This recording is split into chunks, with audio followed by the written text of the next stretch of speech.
All right, everyone, we are just 1 minute away from 1 p.m., so we will go ahead and get started. So I hope you guys had a nice lunch and welcome back, and you had a chance to recharge. For those who just joined us, thank you for coming. And as a reminder, we ask that you please, if you can, please feel free to interact with our presenters using the chat or the reaction functions. Also, please make sure that your Zoom name reflects what you used for your registration. If you're interested in receiving copies of slides, this will be at the discretion of each presenter as UMD does not retain ownership of the materials.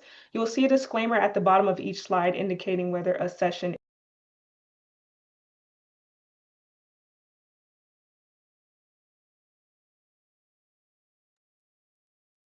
If a session is not marked for recording, it will not be included in any video posted on YouTube. So now let's dive back into our fantastic lineup of speakers. Up next, we have a presentation on practical AI integration for health education, enhancing learning with human-centered technology, brought to us by Quisha Umemba. Quisha Umemba is the CEO and founder of Umemba Health, a training and consulting firm that helps health-focused organizations and educators integrate artificial intelligence into learning in ethical, human-centered ways. A registered nurse and a public health practitioner, Quisha brings a rare blend of clinical insight, workforce development expertise, and instructional design experience to her work. She is known for translating complex technology into practical tools that support educators, strengthen mentorship, and improve real world health communication. Grounded in equity, accessibility, and care, her work focuses on using technology to enhance rather than replace the human relationships at the heart of effective health education. Please join me in welcoming Quisha Umemba. Thank you so much, Nerese. Am I able to share? Let's see. Wonderful. Give me a thumbs up if you can hear me good, if you can see my screens as well, my slides. Excellent. Wonderful. Hello and thank you, everyone. Thank you so much for attending my session. I am Quisha Umemba, and today we're going to talk about practical AI integration for health education. Before we go any further, and you'll see I like to give plenty of disclaimers. First of all, I want to speak to the heart of this session. I will admit I have been guilty of preaching the AI gospel, saying you better get on the train or get left behind, right? But this session is not about chasing technology today. It's really about protecting the people that are doing the work. And so if you are an educator, you're one of the people that I want to protect. And I want to also help improve how we do this work, how we teach, how we learn, and how we connect. You probably already know, just as well as I do, that AI is already showing up everywhere. No doubt that's also in health education and health in general, just in general. So whether we plan for it or not, we are using AI across content creation and planning and communication. And so the real question is not if it's used, we know it is being used, it's how it's used and how intentionally it's being used. Today, I am going to position AI as your teaching assistant, not as your authority, not as your replacement. And by the end of the session, I'll give you a simple roadmap that you can adapt to your role as an educator, to your learners, and ultimately to your community. So before we get into it any deeper, I'll share a little bit more about myself. So again, my name is Quisha Umemba. I am the CEO of Umemba Health. I like to say we are an AI-powered public health training and workforce development agency. We help mission-driven organizations transform knowledge into scalable learning assets by leveraging AI tools effectively. And I do like to say we are the missing piece of your AI puzzle. Our services at Umemba Health include, of course, AI literacy training, AI integration consulting. We do a lot of learning design and course creation, workforce development, and we're known for our community health worker capacity building. I am a registered nurse of 22 years. Where does the time go? And happy Nurses Week for any of my fellow nurses that might be out there as well. I am a public health practitioner. I'm a community health worker instructor. And now a certified AI consultant and AI trainer. And I say all those things and share all those things. So, I've spent my career between the bedside, in the community, in the classroom, and now in the technology layer that really is reshaping all of these areas. So, everything that I'm going to share with you today, and unfortunately, I can't get too deep, but what I am going to share with you, it does come from real lived experience. So, a real educator with real learners in a real classroom and working in real communities. So, with that said, here's a couple more disclosures. The views that I share today are my own. They don't represent those of the conference coordinators. Takes what is useful, leave the rest. I won't be offended in the least. And then the most important disclaimers I have to give you is about how this presentation was created. And so we pride ourselves on being good stewards of AI at Umemba Health. And AI stewardship is the practice of using AI with care and with intention and with accountability. And so, with that, I have to give you my AI transparency disclaimer and share with you that parts of this presentation were developed with the support of AI tools, but every example was reviewed by me, was edited by me, was guided by me in my lived experience and my professional expertise. And so, if you like how that feels and what this looks like, I always invite organizations that want to go deeper to visit our website, umembahealth.com, where you can download our ebook, AI Stewardship: How to Use AI Without Compromising Trust, Values, or People. All right. Now, here is my promise to you. By the end of my session, you will understand how to integrate AI as a teaching assistant, not as a replacement. And again, I'm going to leave you with a simple step-by-step roadmap that you can adapt your programs, your roles, and your learners to, so you will leave with one concrete next step. You might leave with more, but at least one concrete next step. All right, so this is our agenda. I'm going to open up talking about the educator's dilemma and why your learners need you more, not less. We'll talk about a term called human in the loop and what that actually means in the context of health education. Then we'll spend a lot of our time at the heart of our talk with Angela. She's a community health educator. She's going to help you understand the theory that I'm sharing with you in more practical terms. We'll connect that to health outcomes, and then we'll close on that roadmap that hopefully you can start tomorrow in your work. So let's start with our dilemma and why your learners are feeling the way that they do. And thank you. I forgot to say that I love engagement in the chat. I keep my chat open. So thank you for that enthusiasm, Catherine. All right. So let's start with this dilemma. You know it. You feel the pain as much as I do.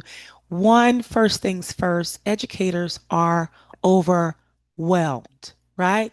Admin hours keep climbing, and in the hours in the day don't, right? You've got content updates, you've got reporting, you've got the sheer volume of learners that need to be taught.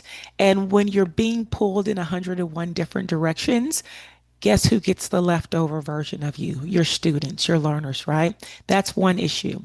On another hand, we've got learners that are disengaged, not generally because they want to be disengaged, just because they're flooded with information, right? Flooded with information from all types of modes and avenues. And when we talk about specifically health content, they're really starved of content that they can trust, content that has some depth around it, right? And there's a lot of disinformation and misinformation out there. Then we are also struggling with teaching programs that are having a hard time scaling for a number of different reasons. Could be financial, could be, organizational, but often most organizations are struggling to scale because they're burning out their educators. And educators are not the only ones that are feeling this. The learners are feeling this too. So on the one hand, you have limited capacity, you have time constraints, you've got administrative burden. And on the other hand, you have something that we cannot afford to lose as educators. We cannot afford to lose trust and connection. So when we look at this paradox, right, most of us, if not all of us, we need to educate more people, but we cannot do it at the sacrifice of human connection. According to the World Economic Forum, by 2030, more than 1 billion people, billion with a B, by the way, will need to be reskilled or upskilled. Okay. And at the same time, you probably know as well as I do that the global demand for high quality learning content is skyrocketing. Not only is it skyrocketing, but the pace in which we're being asked to produce this high quality learning content is skyrocketing. So, your goal as an educator is really to offload the low value burden without breaking the relationship that makes education work in the first place. So, yes, we must reach more learners, but never at the cost of the trust and the connection that actually makes learning stick. So, the question isn't should we use AI? I'm not going to say should we. My answer is yes, we should be using it. It's a tool at our disposal, right? But for me, the question is more so what can we use AI? How can we use it? What can it carry so that we can keep doing the human things that we know we need to do for our learners? Now, I want you to take a moment and answer a question for me. If you could hand off one administrative task or organizational task, doesn't matter, what would you hand off? And where would you reinvest that time with your learners? So, if you can hand off one administrative task that you're asked to do every day or every week, what is that? And then where would you reinvest that saved time with your learners? I'm really curious. I'd love to see your responses in the chat. And the reason that this is helpful is it's important for us to understand that AI should not add to our workload, it should remove weight. And the first thing we have to do is identify, well, what are those tasks we hate to do? What are those tasks that take up so much time? And what are those tasks that take us away from our learners? And I apologize. I lost my voice about a week ago and it has not come back. And this is about as forceful as I can make it. And I hope it makes it the whole 45 minutes. But I am going to be drinking water from time to time to help save my voice. So my apologies if you're unable to hear me that well. All right. So we've got some responses that are coming in. Oh, Julie said, clear the thousands of spam and subscription. Oh, let me make this a little bit bigger so I can see that as it's going up that I have in my personal email so I can better filter new and important emails. Oh, hey, I can definitely do that. Chin New says probably scheduling. Hey, I can do that too. Making a spreadsheet, documenting progress notes. Sounds like a great job for AI. Thank you so much, Katia. Following up with community engagement related to registration for program and events sounds like a great automation task for AI. George says contacting new clients just depends. Humans may want to do that the first time we contact them. Okay, that's great. Thank you. And if you have any others, you can put those in the chat as well. I'll try to remember these and maybe come back to a couple of them as we're doing, as we continue the presentation. All right. So here's the reframe if you're not already doing this, and I think that many of you may be doing this already. Reframe your mind so that you remember AI does not solve human problems. Okay, let's just say that first and foremost. AI solves capacity problems. The things that you just put in the chat, that's what AI solves. But it only solves capacity problems when it is designed well, okay? Because AI is an optimizer. If you have crap, it's going to scale crap, right? It's going to optimize crap. But if you've got organization, I should have said chaos. I shouldn't have said crap, sorry. But if things are organized, it's going to scale organization, right? So when you're using AI as your teaching assistant, just remember it is not your replacement. It is there to help you reclaim the time, the scheduling, the clearing out your inbox, the documenting progress, engaging with your community. But maybe not the first time, maybe re-engagement, right? All those things you just put in the chat bot, it's there to help you reclaim your time so that you can fully show up. Yes, create PowerPoints, build clients, prepare content for your website, all of those things. And the moment we stop defining the role clearly is the moment that AI is going to start making decisions that belong to us and our learners. Okay. So that is the reframe. Now, the next concept that I want you to remember is HIIL, or human in the loop. Human in the loop means exactly that. I mean, it describes itself. In this context of our conversation today, it's where AI acts as the teaching assistant while humans maintain ultimate control. And so I've delivered it here in a three-layer model for you to understand. At the core is human judgment. This is the anchor. This is your values, your ethics, your cultural context, your lived experience, ethical reasoning. This is your relationship with your learners, and ultimately all final decisions, right? Layer two is the engine. This is where AI is supporting you, drafting, organizing, summarizing, personalizing even to your learners, creating those scenarios, right?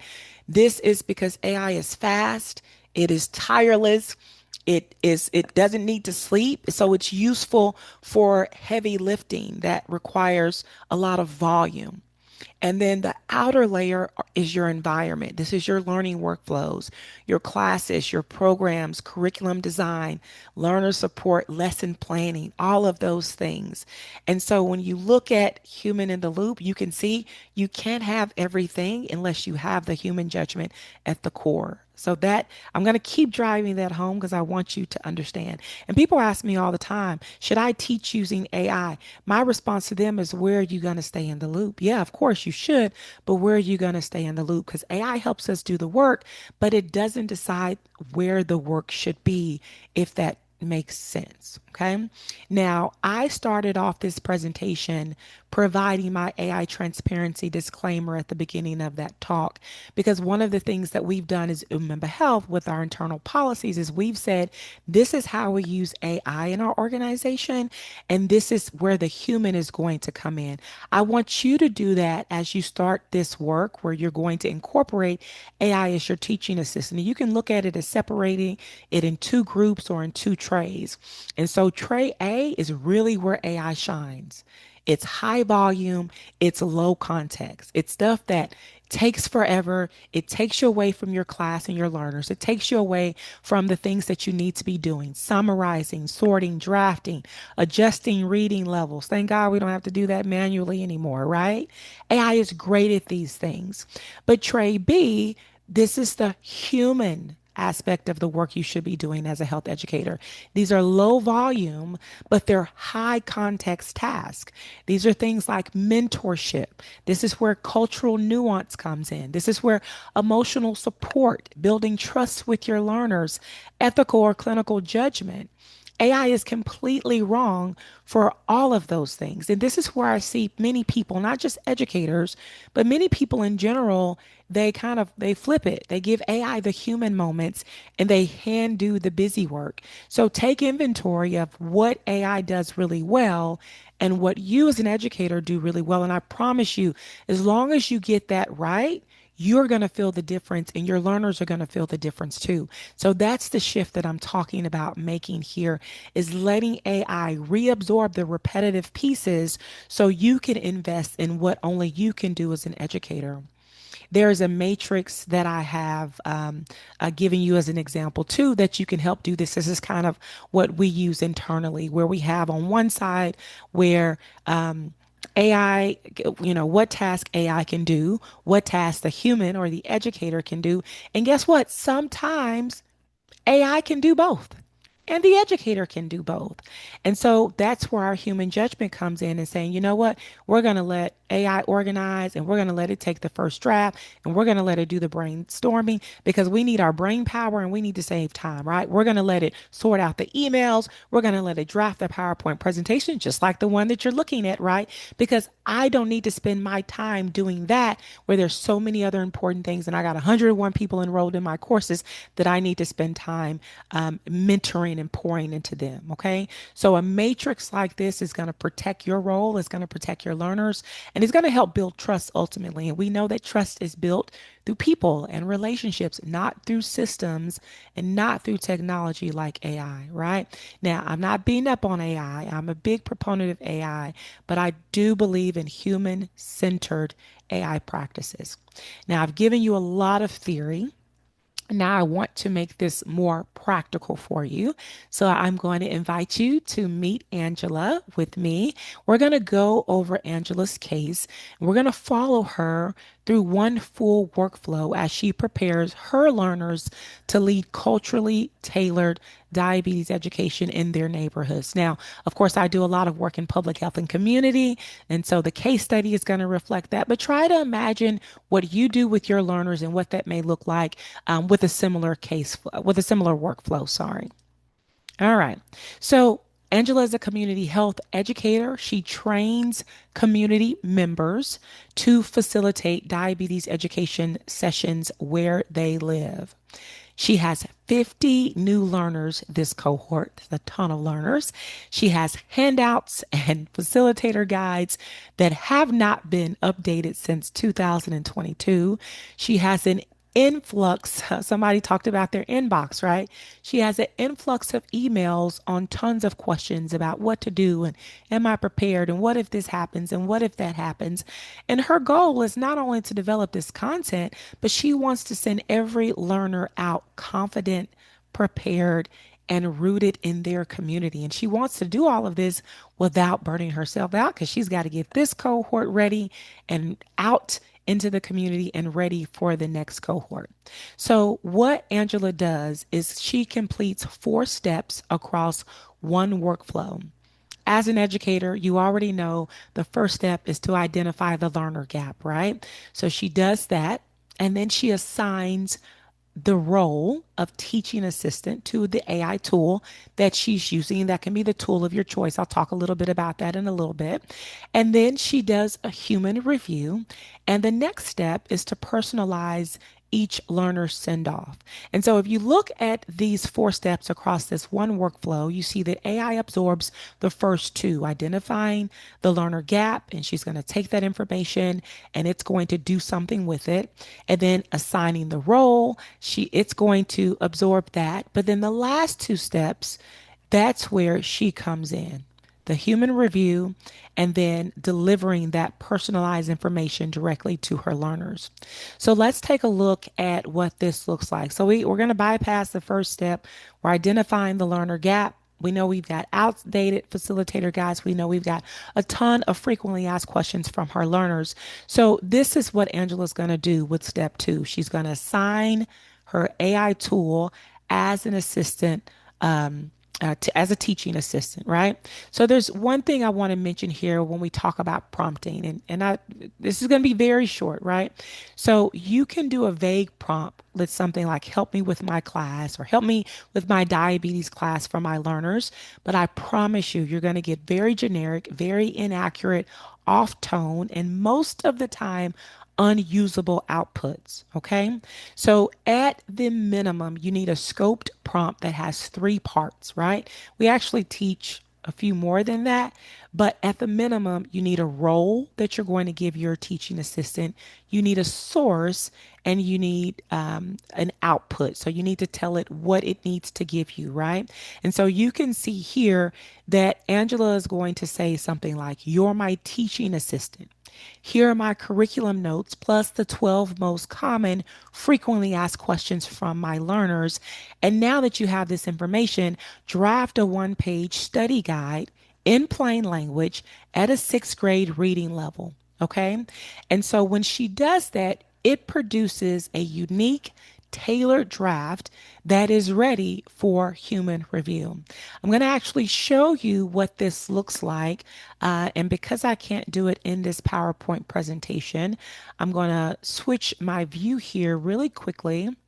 And I'm going to actually pull up the platform that I created this in. So let me reshare. And I'm going to go to screen 1. And let's put this in a presenter mode where you can see this. All right, so I'm going to hit play here and we're going to see what happens. Now, what you're watching on my screen is Angela is prompting her AI to draft a learner-facing facilitator guide. Okay, I'll reset and play that again.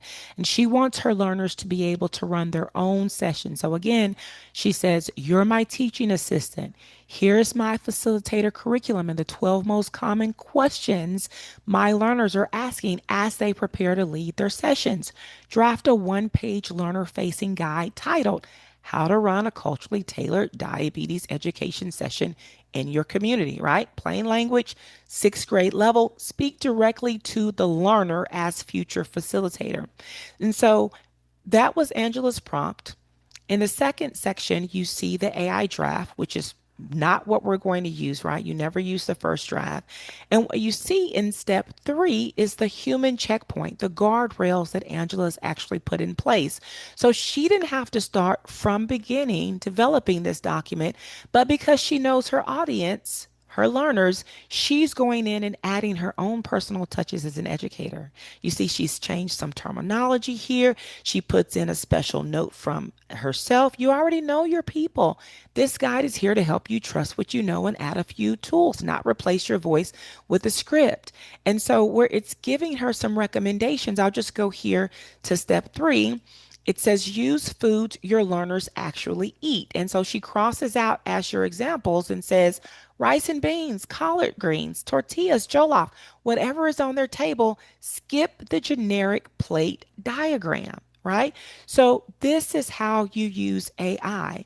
This is what you're going to do. You're going to cut what you don't want out, cut what doesn't apply to your learners, and you're going to add what you know your learners need. Now, I am showing you how to use AI as a teaching assistant using a prompting feature, right? And it's so funny. This is Claude, which is what I use most of the time. But if you see here on the top of the screen, it says chat.openai. I thought it was so funny that I actually used chat as an example and didn't use Claude since I designed this with Claude. But one of my favorite ways to create a teaching assistant is to use a custom feature. So if you use ChatGPT, that's going to be a custom GPT. If you use Claude like I do, that's going to be a custom project. If you use Google, that's a gem. If you use Microsoft, that's a Copilot. And the way they work, for instance, inside of Copilot, inside of Claude, you use projects. So I will put my all of my files, my syllabus, my curriculum standards, my rubric, my class roster, my outline, anything pertaining to my class, I will put in a project. Then, as I engage with that particular project, I no longer have to say, you're a teaching assistant. I no longer have to tell it my teaching style. I no longer have to tell it the context or the topic because all of that is in a project. So, for instance, I have a project called my AI powered curriculum design course assistant. And so I have trained it and I have filled the knowledge base or brain with so many handouts and PowerPoints and just all kinds of information. So when I want to create an AI course or curriculum, and it's around AI, so this particular one is about helping me create AI content faster for my audience, right? I don't have to start with this scoped prompt. I just go directly to my project. I hope that makes sense. I don't have time to go into it in this project, but I wanted to give you an example of what this looks like and how you take what AI gives you and you use your lived expertise and your lived experience and professional expertise to make it more applicable to your learners. Okay. I'm going to get back over here to the presentation. I'm going to close this screen and pick my notes back up. All right, thank you for that. Okay, so you notice with the checkpoint that Angela does not just hand AI the draft that it gives her, right? She intervenes, she fact checks against clinical guidelines, if that's what you're teaching on. She fact checks against cultural nuances. Her learners are going to teach from that. And so she wants to adjust the tone for the communities that they'll serve. And she only injects what she knows, only what she knows about who is in the room, about her learners, about how they're going to be engaging. And so a question that I want you just, you don't have to put it in the chat, but as you're thinking about doing this, what does your learner need from you? Or even from your learner's community that AI could never give them. That's really where you shine as the educator. So I have a really good question in the chat, and it says, do you think one tool Claude, Copilot, ChatGPT, etc. works better than the next? Personally and off the books, yes. But since we're professional, I am AI tool agnostic. Whatever you can use, whatever you can afford, whatever is in your budget. And ultimately it's how you train it, right? It's like when you're using a prompt. If you put a bad input in, you're going to get a bad output. And so I think it doesn't really matter the tool, it matters what you put in the brain of that, in the knowledge base of that custom GPT or GEM or Copilot or project. So no. But if we were talking personally, I would tell you what my favorite tool is, but you may be already able to figure that out from this presentation. Okay, so last thing, not last thing, but I want to give you this, and then I'll read that comment in the chat. Um, Angela sees in doing this in our case study that she's able to reclaim time with her learners. And so, where she was spending 12 hours on admin and drafting per week, she's now spending only 3 hours doing that. Where she was spending only able to check in with three of her learners every cohort, she's now checking in with 42 of her learners for a cohort. And whereas her facilitator guides and her handouts and educational tools had not been updated since 2022, she's able to do that monthly now. And the reason why I thought it was really important to have this kind of slide in this particular presentation is because this is what it took for me to really be sold into using AI. I didn't share it in this presentation, but when I was introduced to AI 3 years ago, I was so against it. A friend of mine, another nurse entrepreneur, showed it to me, and I said, I will not. I am an intellectual. This is cheating.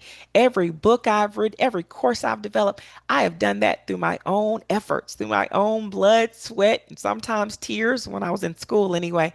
And this is just, I didn't understand at the time. Now I know I was scared of being replaced, scared of my intellect being replaced. But I just said, this is cheating. I don't want to do this. And she said, Quisha, you remind me of our parents when the internet came out. She said, tell me how your parents are when it comes to technology. And I thought, well, my dad's a retired teacher and he probably can't even turn on and off a computer. Or that might be as most he can do because they didn't use computers when he taught, right? And then I thought about my mother, who thankfully DVD players are not a thing anymore, but she didn't even know how to use a DVD player. She would say, put this in, let's watch this DVD. Like, she's that technology averse. And so that's really what encouraged me. I thought, this movement is bigger than the internet and I cannot get left behind. So when I started using this, and at the time, it was taking us 20 hours to develop one CE, so continuing education, one accredited hour of net new content, roughly about 20 hours, right? And this is after developing courses and curriculum for several years as a nurse planner. And so when I started incorporating AI into our workflow, everything from the literature review, the needs assessment, I mean, everything, content develop, everything, we went from 20 hours of 1 hour, one accredited hour of CE to 4 hours max. And that is the design, the facilitator, like everything. And so I didn't put my hours in here because I'm doing a case study with Angela. But when I actually looked at how much time I was saving, how much time I can now mentor with my students, provide mentorship, sorry, to my students, that's what really sold me on it. And so hopefully, as I'm sharing this experience with you, that's what sells you on it as well. And thank you, Badimi says, Claude better understands human connection. ChatGPT works more for creativity. And I am going to agree with that as well. All right. Wonderful. Okay. So let me look at my time. Oh, I'm actually doing really, really good on time. All right. I want to connect this back to the community. Because when learners are prepared, communities feel it, and better supported educators raise up stronger learners. Okay.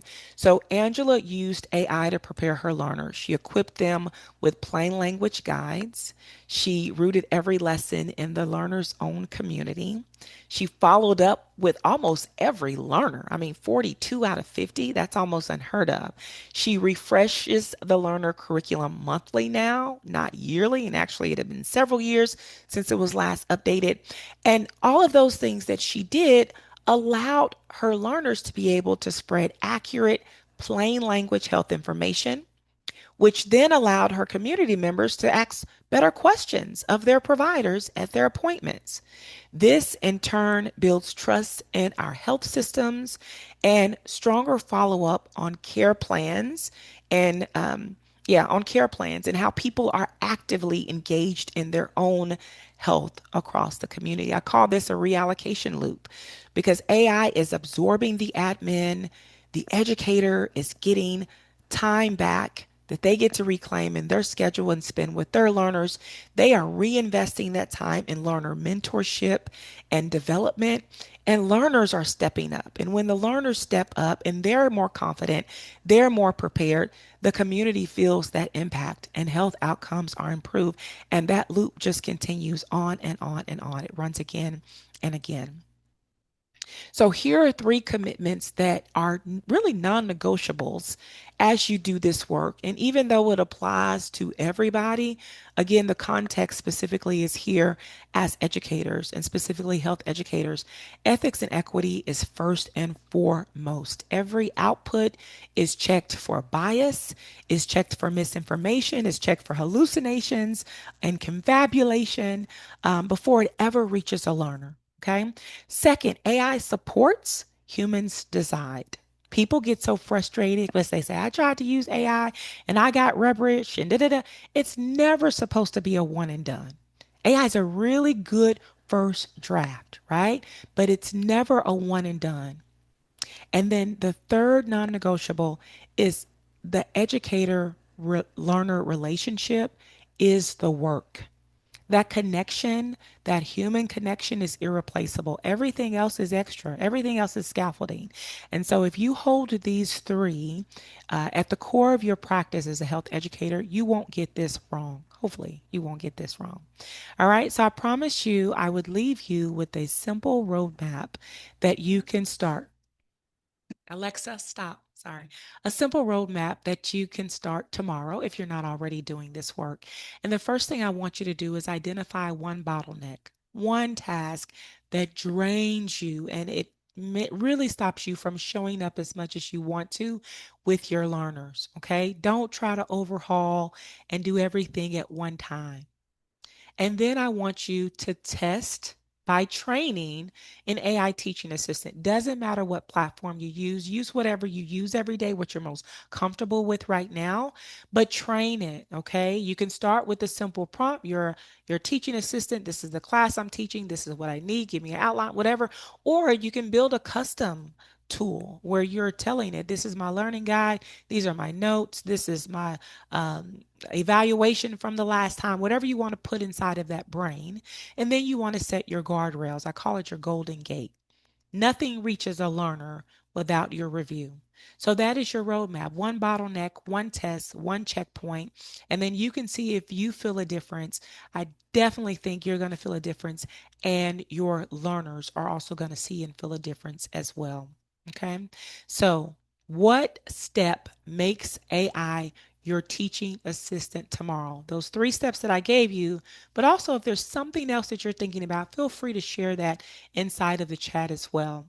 And I want to open up the chat at this time for questions. And I think I have one question already in the chat. So anything I've shared with you today, any questions you have, please put those in the chat and I'll answer those at that time. Oh, Katya, what a beautiful question. So she says, does your AI not know about visual accessibility and making slides? These slides are not readable and comment, question and comment. The font size of the text is impossible to read. I have to zoom in and out. Okay, Katia, thank you for that. So it's a beautiful question because one, we do want to make sure we think about accessibility. If you go to Umemba Health and go to the AI Training Innovation Suite, I have a custom GPT that does just that. Okay. Two, I am human. These slides were literally finalized an hour ago. That's not an excuse for that, but I will say I did not run these slides through the custom GPT that's in the AI Training Innovation Suite. There are personal things going on. I have been sick and I have a 9-month old. Again, that is not an excuse. So, as an instructor, I take all of that feedback from my audience, from my participants, from my learners, and I use that to make my presentations better. So, Katia, thank you for that. Yes, you are supposed to. Make sure you check your accessibility. And I know that as a trainer and educator, which is why I've developed tools to do that. I apologize that I have neglected to do that in this case. Okay. Thank you for that. Now, if there are any other questions, please put them in the chat because I have 6 more minutes, which is a rarity because I never have time for presentations. But if you have any questions, please put those in the chat at this time. And if you would like to connect with me, please don't hesitate to do so. Here is my direct contact information as well as our website and our virtual campus. Our virtual campus is Umemba Health Academy. And so you can check out some of our courses and things there if you're interested in learning more about AI as well. I will leave you with this. AI, again, is your teaching assistant. It is not a replacement. You are the educator, and your learners are the point. Okay. Catherine says, um, or communicate to their instructor challenges they experience with a particular assignment. I'm so sorry. If you could rewrite that, Catherine, I want to make sure that I read your question or your comment. Oh, okay. Her full question didn't post. I'll give you time for that as well. Okay, guys, so we still have more time. Thank you so much, Sally. Yes, the ebook is available, umembahealth.com. It's on the landing page where we talk about AI stewardship. So please go and grab that as well. And I'll turn it back over to you, Narisha, I'm sorry. But I also want to make sure that if there is a question or comment, that I can address that before my time wraps, because I do have 4 minutes left. Yeah, absolutely. Thank you again, Quisha, for coming and being here with us today and for providing us this engaging and informative presentation.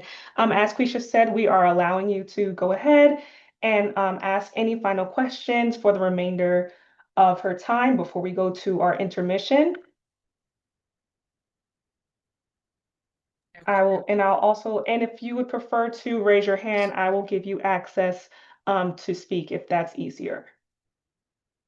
And I'll also make my slides available as well, Nari. So I will send those to you. You're welcome to share those out if you like. Awesome. That's great. Thank you so much. Okay, we do have someone raising their hand. I will ask. Okay, Catherine, I'll ask you to unmute now. Hello. Thank you again for, just informing us about this topic. It's been a more recent interest of mine as I see more people, students using it and find myself using it more.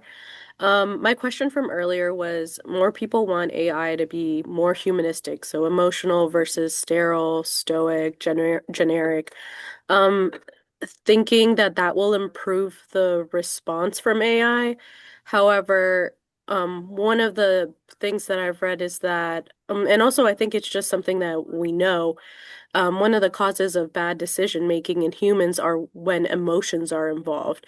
So do you think that it would be better, we would get better responses from AI, and from AI if we use critical thinking more when structuring what we need versus like just giving it a prompt. Like I'm trying to help like students understand that they still need to critically think while using AI.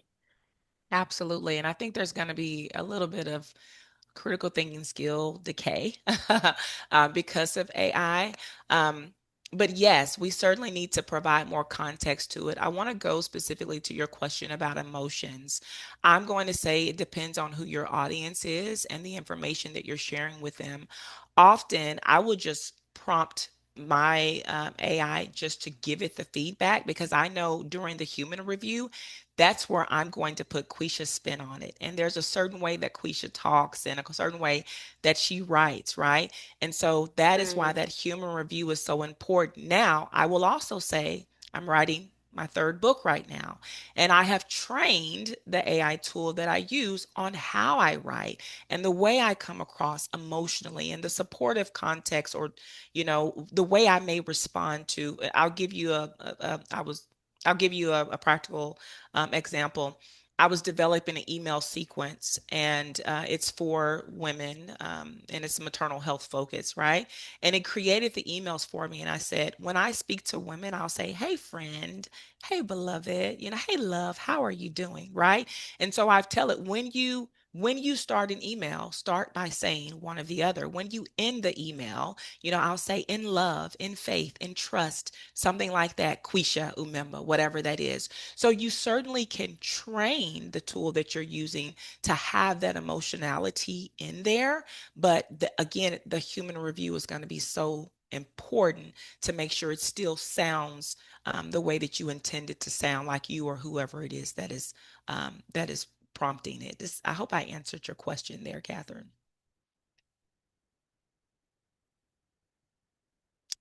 Is there anyone? Okay, she said yes. Thank you. Okay, wonderful. Thank you. You're so welcome. You're so welcome. All right. Well, I don't see any other questions. I made it right to 12:45, Nerese. So I'll stop my share and hand it back over to you. Awesome. Thank you so much. And yes, you made it right on time. We really appreciate you being here. So let me share my screen really quickly.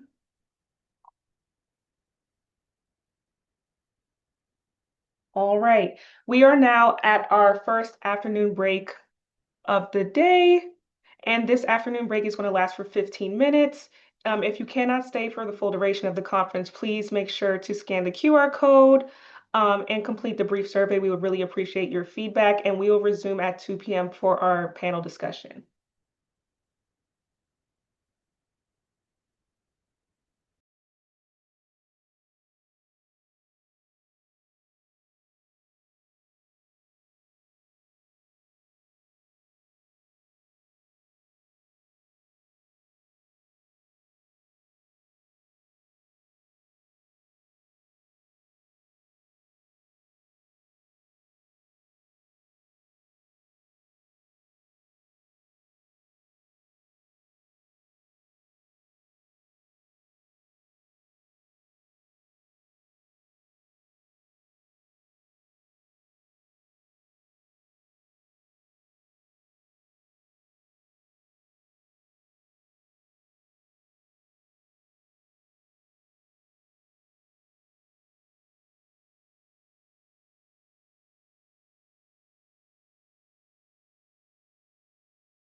All right, everyone. It is now 2 o'clock, so we will proceed with our conference agenda. I will go ahead and ask our next session panelists to go ahead and turn on their cameras as we get started. So we're excited to continue with our incredible panel discussing the future of work in health, human and AI collaboration in workforce development. Leading this important discussion is Teri Mumm. Teri Mumm is Digital Navigation Program Manager at the University of Maryland Extension, where she leads statewide digital equity and workforce development initiatives. With over 20 years of experience building tech-enabled systems that bridge digital divides, Teri has secured millions in competitive funding and designed innovative programs that balance automation with human-centered service delivery.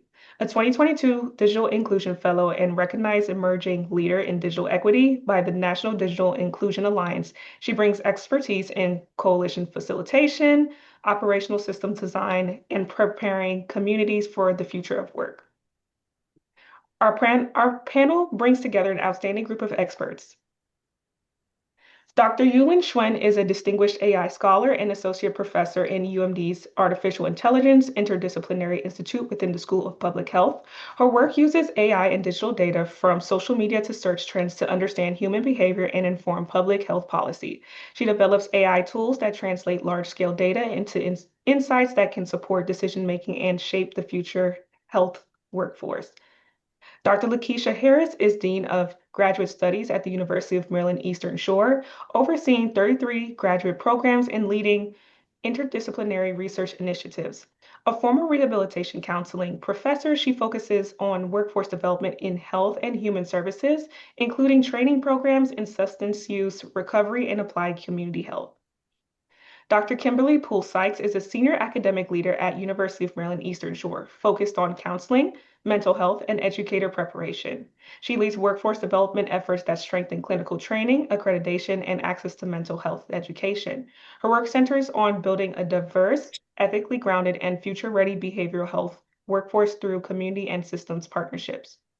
Dr. Joshua Sharfstein is a distinguished professor at the Johns Hopkins Bloomberg School of Public Health and former principal deputy commissioner of the FDA.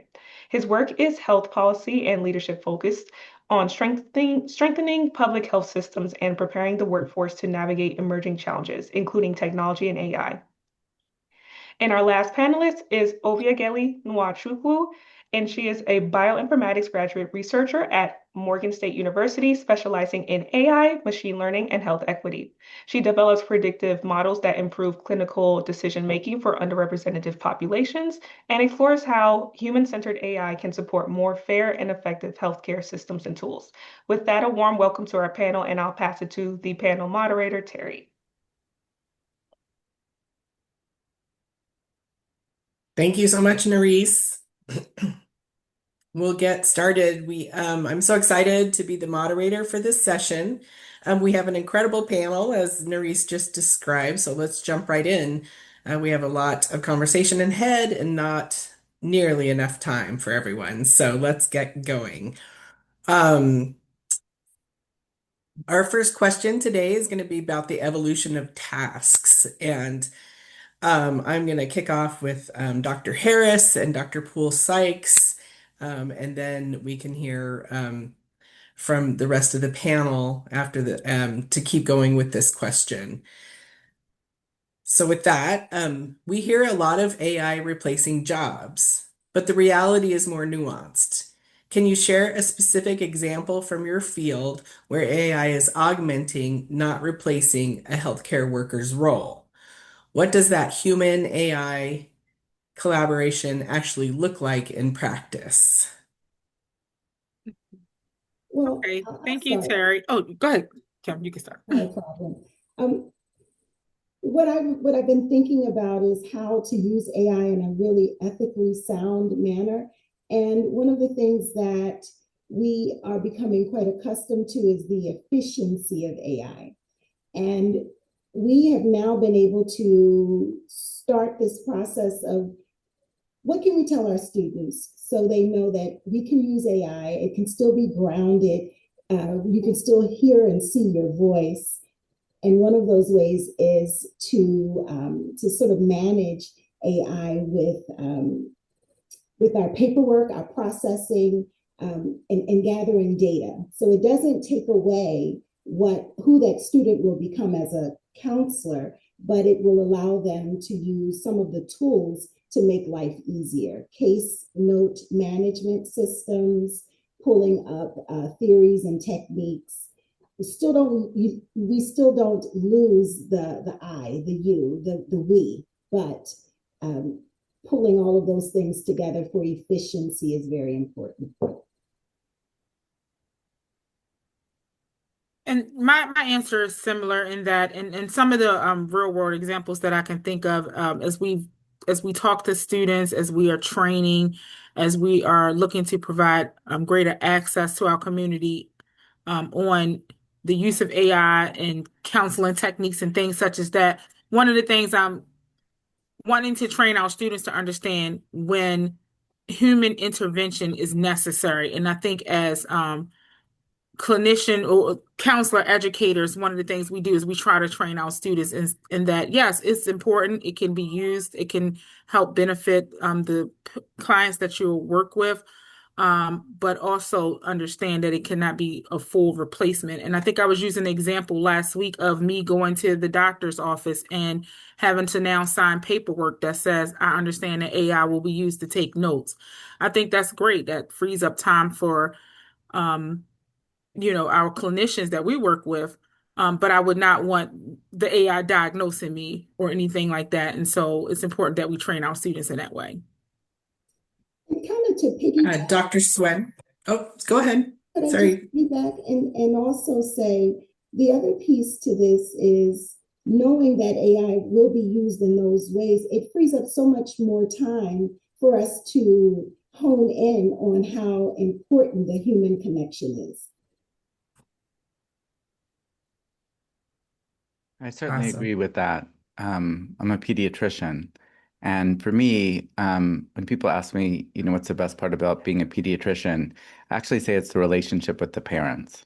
Because you really have an amazing connection with someone about the health of their children. I love the children, of course, too. But like the ability to really say you're doing a great job to a parent and hear their hopes and fears, it's just hard to imagine AI ever really being able to replace that because there are always challenges with kids, and having that relationship over time with someone is so important to be able to handle those challenges.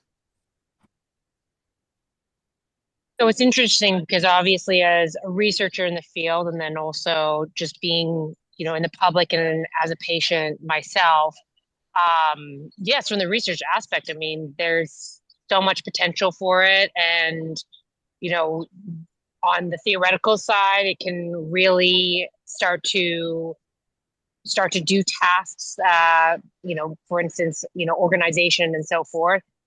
But from the patient side, I have to say, I really hate it. And I think that human connection is really important. I think we're losing a lot of that, to be honest with you. Like, I don't like going, I do not like going and, seeing a clinician and having to sign that AI is going to, scribe the work. I don't really have a choice whether or not it's going to, or else I'm not going to get care. I mean, do we have a choice in that type of way? And I've had it done, and I've had it be wrong. They've written up, the report to not be what I had mentioned. And so is the clinician actually looking like, you say that there's human in the loop, but are they actually, going through kind of the notes itself and making sure and double checking? So I do think it has that potential, but in practice, I'm worried that it's already starting where we are already at the point where it's kind of being automated, where we're starting to shut off like cognition. And even I'm not just talking about like in the clinical area, like I'm also talking about research too, where you start being very dependent on the AI system, and so how to ensure that human connection still exists, I think is really important. Just to chip in here, can you hear me? And on my own end, right? Even coming from my clinical background, I could see how AI could just transfer the bias just across board and very, very easily. However, from a bioinformatics background, in my master's, right, my first semester, we had an exam and we were in school till 1 a.m. And at that point, we kept thinking, this was a personal example, experience. So at that point, we kept thinking, what would have happened if there was no AI? That means the researchers would have just been in school. You can't, bioinformaticians, you have to run sequence data sets. So because in bioinformatics, we're handling transcriptomic data. So AI had allowed us analyze this data, gene expression data, much faster and much more comprehensively. However, while it can identify the patterns, right, it also identifies the biomarkers and potential disease associations across massive data sets. So for us, it's a beautiful experience because it makes this process faster, more trustworthy. However, one thing for certain is that the interpretation of all this data depends on your intellect, depends on what you know, depends on the human expertise. So even understanding the biological context, validating the findings, and to determine whether these insights, right, are actually clinically meaningful. So just like Dr. Yulin mentioned and all other panelists, AI cannot with the evolution of tasks, right? AI cannot take over the place of the human. So at the end of the day, you still need humans that know how to utilize artificial intelligence to handle tasks and be able to help people. And I would say as a counselor educator, and I was discussing this, in our previous talks, I'm Yeah. seeing more people turn to AI to serve as therapists for them in essence. And that's scary to me, because, there is not those micro skills, there isn't that human connection. There's no one to really give you that eye contact and say, tell me more what you're thinking about. So it like you said, it is really guided to what you put in there. And so I definitely I want to grow in that effort to train our students correctly. I'm sorry, I saw someone put a comment in the webinar chat, and I wasn't sure if we answered those or not, about will HIPAA be compromised? So You go ahead. Yeah. that part I'm not sure, so I'll turn it over to the doctors to answer. Is HIPAA compromised by AI technology? I think the HIPAA law applies, but it can be implemented in a way that's compatible with HIPAA.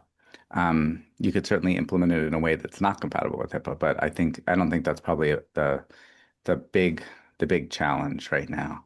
I'd just say, and I don't know, Teri, if you want to move on to other questions, but I'm open to the idea that AI could be meaningfully helpful, and here's why. I think there are a lot of people. Our healthcare system has so many problems from the patient's perspective. It can be very frustrating to even get simple things done. And so if there are a couple scenarios where I could really imagine it being useful, even in a more clinical way. But, if you have to go all the way into the doctor and it's very, cumbersome to do that, and there's an option to, first of all, pay a lot less, have a zero wait time, and get something that you know you need very quickly, you can still, under the cover of your overall relationship with the doctor or nurse, it may be worth it. I do think that it's really important to research those kinds of uses to see how it goes.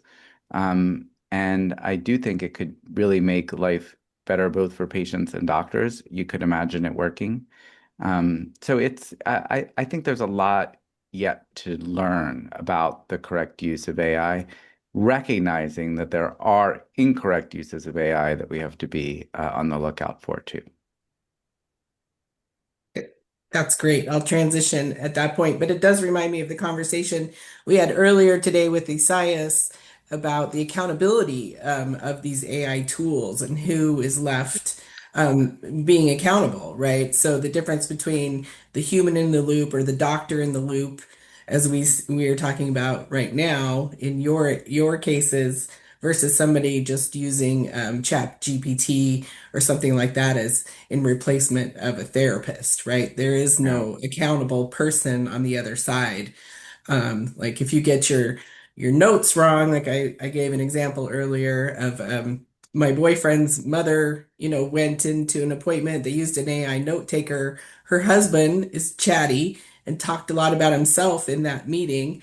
And then the notes came back basically with his history and not her history, so there is an accountable person there, right? Like that note taker should have edited for those issues. But when we And talk and about, and and just to yeah. say that like the therapy issue is deadly serious. I have the School of Public Health has a podcast called Public Health on Call, and I interviewed the mother of a young woman who actually killed herself, and 6 months after that happened, the friend said to the mother, and this is all in the podcast, did you look at the chatbot?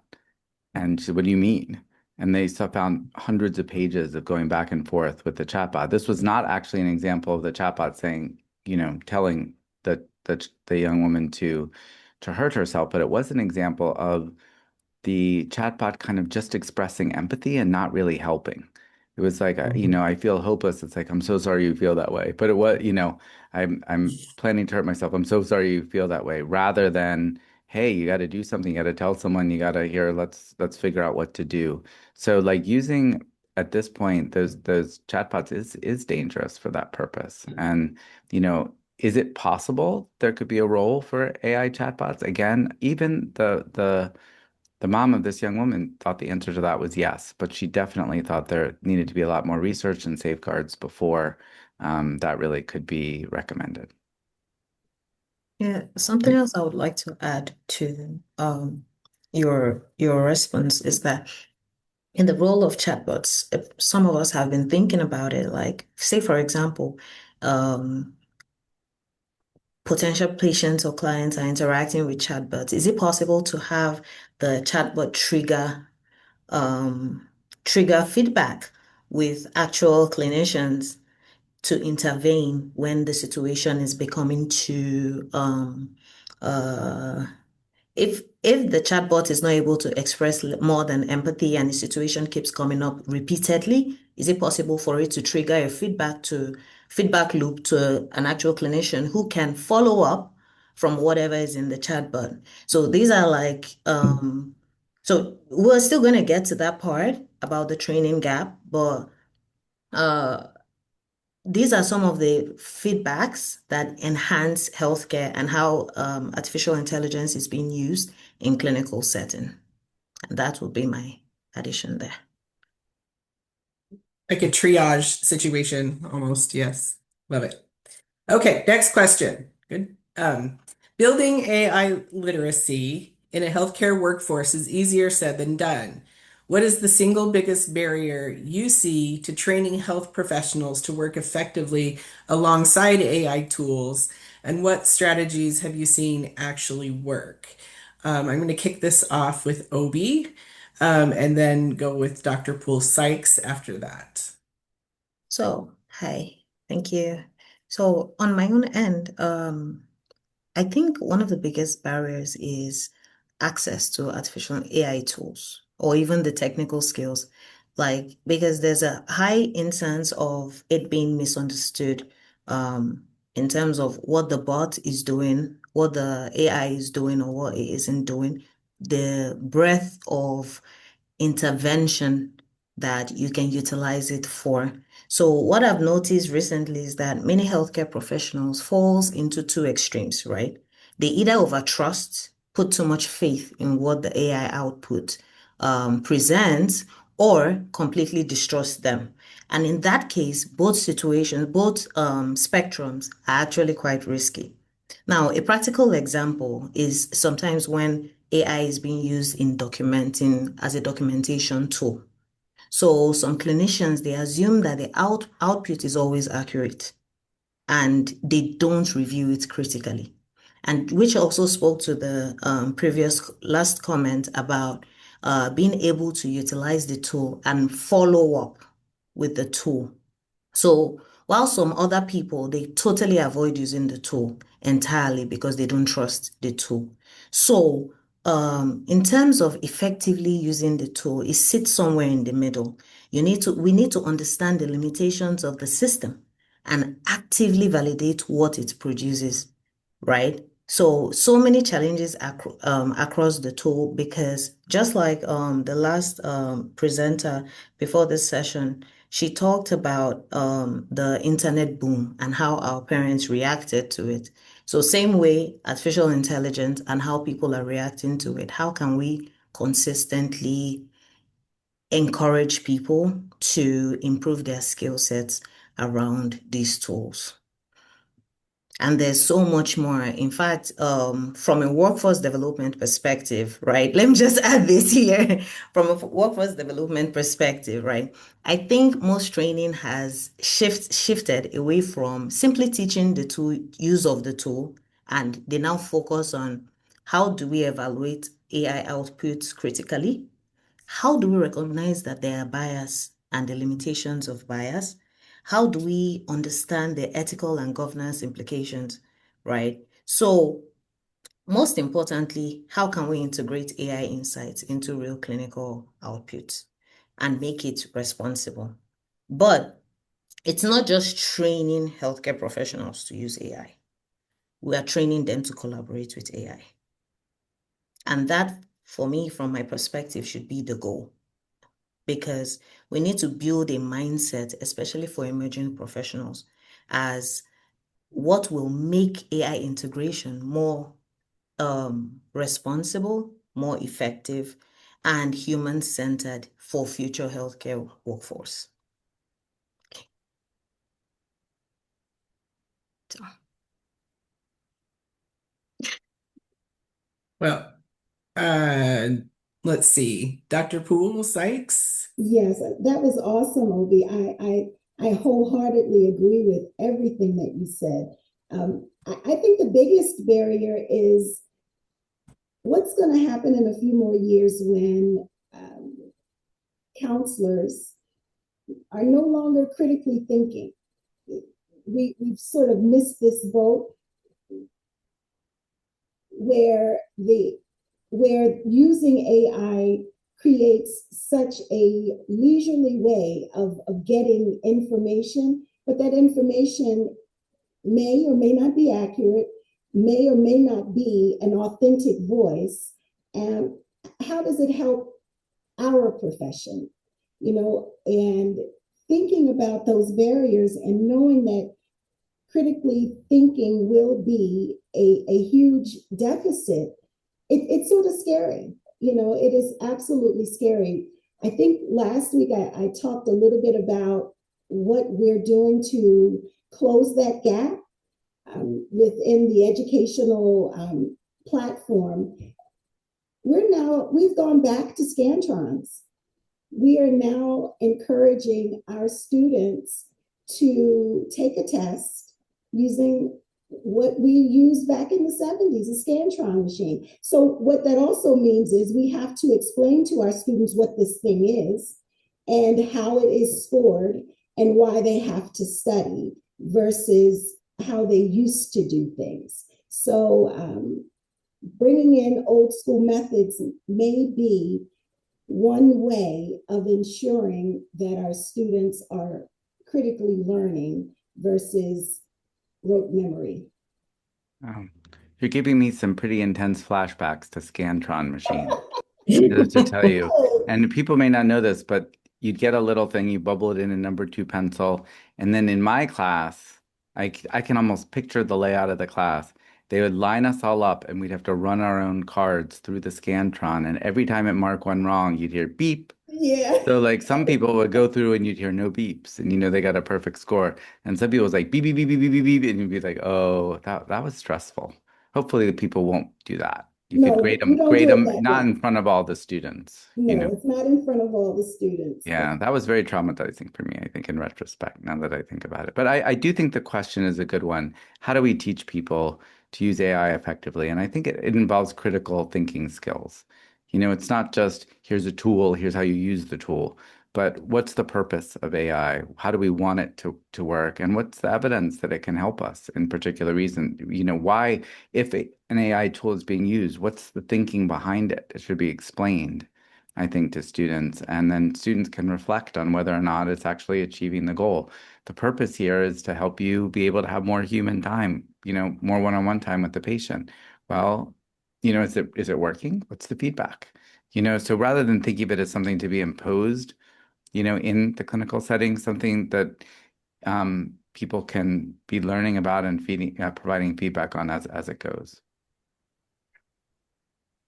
Dr. Hswen, I'd love to hear what you have to say from a public health perspective. I mean, I go back to again, I think where, I think it's tough because I think again, I think there's so much there's so much burden on the healthcare system, right? And so again, I go back to this idea that you're always going to default to kind of the thing that is in front of you, and that potentially is easier because of the cognitive overload that you have, right? So it's similar to like Nigam Shah kind of describes it as like, it's not that things are good right now with AI. It's more that people are really like you're starving, and there's like, whatever your favorite, there's a donut there, and you eat it because you're so hungry, and there's no willpower whatsoever. It doesn't even matter anymore. So I like that saying because I feel like that's what it is. But I just keep posing kind of that question of like, I like what was said about from like an informatics side, which is what I, do as well. And from the diagnostic side, I think that's very interesting from the analytics side.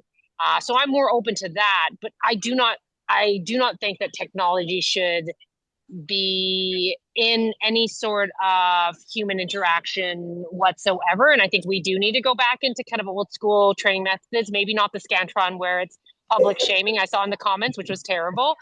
But I pose a question to everyone is like, where did technology in terms of community interaction make things better? I mean, airlines, like, I mean, when you call for any customer service anywhere and you get, it's not AI, but you get a bot, beforehand, or you get a recording service. I mean, how horrible is that? And so, or you go to the grocery store, right, and you do a self-checkout and something doesn't work and so forth. But also, when has technology made things like we talk about AI making things more efficient, and more cost effective, but like I don't see in any industry that anything getting cheaper. I mean, obviously control for economic factors and so forth, but I don't really, I have not yet seen that be the case. Like similar to kind of the EHR, right? It ended up being more work. Like, is it easier to take notes yourself, or the accountability is there, which is important, but then there's 10 pages of notes that you now have to review because it's so thorough versus taking the notes yourself, and maybe it being very clear and consistent and concise. Yeah, now we're becoming editors rather than, which is a very different skill set, right? So, well, I appreciate the perspectives here. Very good. Let's move on to maintaining. It's perfect. How do we maintain the human in healthcare? As AI takes on a more clinical and administrative tasks, as we've talked about today, how do we ensure that empathy, ethics, human judgment remain at the center of care? I think we've kind of alluded to it today. Maybe these tasks can free us up for more human interaction. But what does responsible AI integration actually look like? Both at the practical level and the leadership level. We'll start with Dr. Sharfstein. Well, I think that's a question a lot of people are grappling with. I'm not sure everybody exactly knows the answer, but there are really important ways to teach the human side of medicine and healthcare in general. Where people really listen to patients. I remember in my training in medical school, we spent really almost like a whole year just asking questions of patients and trying to understand what it was like to have different kinds of diseases. And then there are other interesting ways. I learned today about a new program that uses the arts, different plays, murals, movies, music, other things to help people realize that they're in the business of healing, not just like a different kind of auto mechanic, you know? And so really making sure we can keep investing and invest more in those kinds of types of training is just really important to emphasize what this is about. Hopefully, like we said, AI gives more time for that. But you know, I think it's really important. And in my training, you know, I always felt that my patients were the best teachers. And I learned to, you know, be incredibly respectful of them, their parents, obviously. And there are really difficult times in training. You know, as a pediatrician, I've seen some very, very sad things. And, you know, that human side isn't just important for how you take care of patients, but it's very important for how you take care of yourself. You know, and if you forget that, you can find yourself in a really difficult position when you're a witness to very serious problems happening.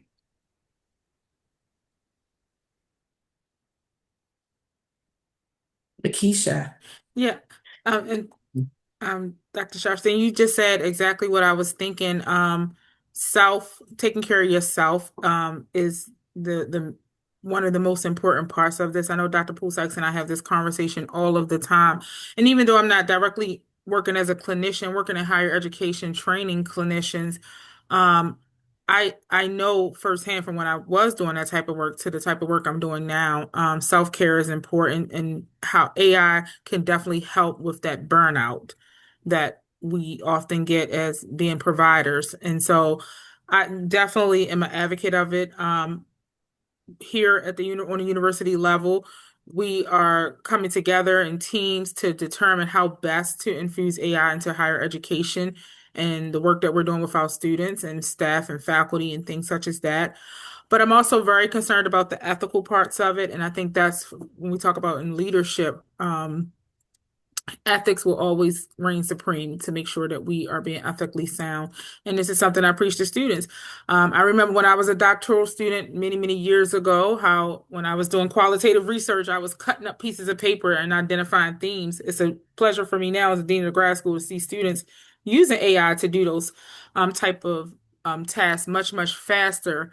But also I want to know, are you truly understanding what, you know, the people you're interviewing, what they're saying? And this translates into when they actually go out into the world to perform those tasks with clients. So I would say, just to sum it up, ethics and self-care are something I'm always going to be looking at as a leader. And I think Dr. Sharfstein, someone had a comment for you in the chat. Oh, somebody wants to learn more about the arts training that you mentioned earlier, the arts to help in medical healing. Yeah, I'll see So if if I you, can put some parts of this into the chat while we're talking. I actually just learned about it today, so I'm not an expert in it, but seemed so relevant, and I was just hearing about it. That's awesome. Ismail had a question for Obi. Comment about potential intervention being triggered when potential harm is detected, duty of care versus clinical boundaries, privacy versus surveillance, balancing AI privacy rights against mandatory safety reporting duties. Do you have a comment in there? Could you go back on the comment? Mhm. I'm reading it. Isaias is here. He could maybe come off mute. Yes, please, Asias.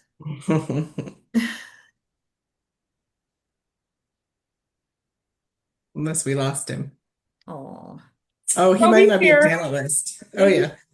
He's here. Can, He's trying to, hold on, Isaias, would you mind raising your hand so I can give you access to unmute? Okay, give me one brief moment here. sorry about that. Okay, you should have access now. All right.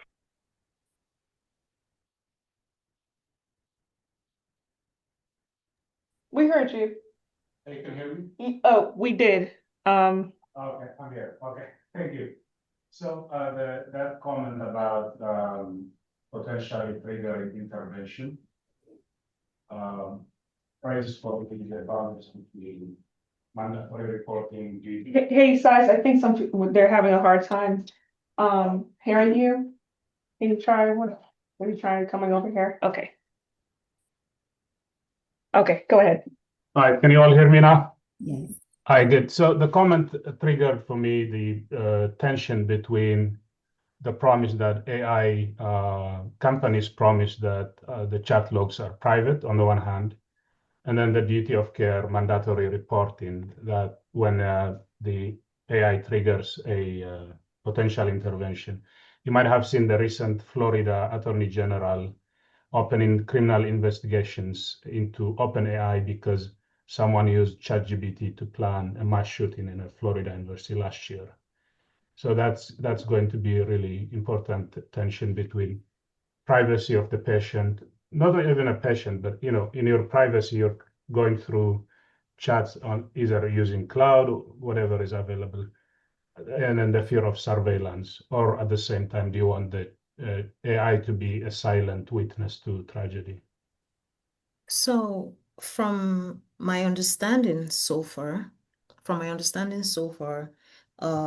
the developers of these tools, they are working, so they first things first, they design each tool for the user. So yes, HIPAA has to be paid attention to in clinical. Then over time, even as a student researcher, we are told that yes, when you're using the subscription model, your data is not leaked. However, the universe has access to your data. And because the universe has access to your data, yes, it may not be evidently leaked out or utilized, but my own thought process around, and I'll speak for myself, so my own thought process around that unique space is that which also spoke to the use of the potential, my thought around the potential use of the chatbot.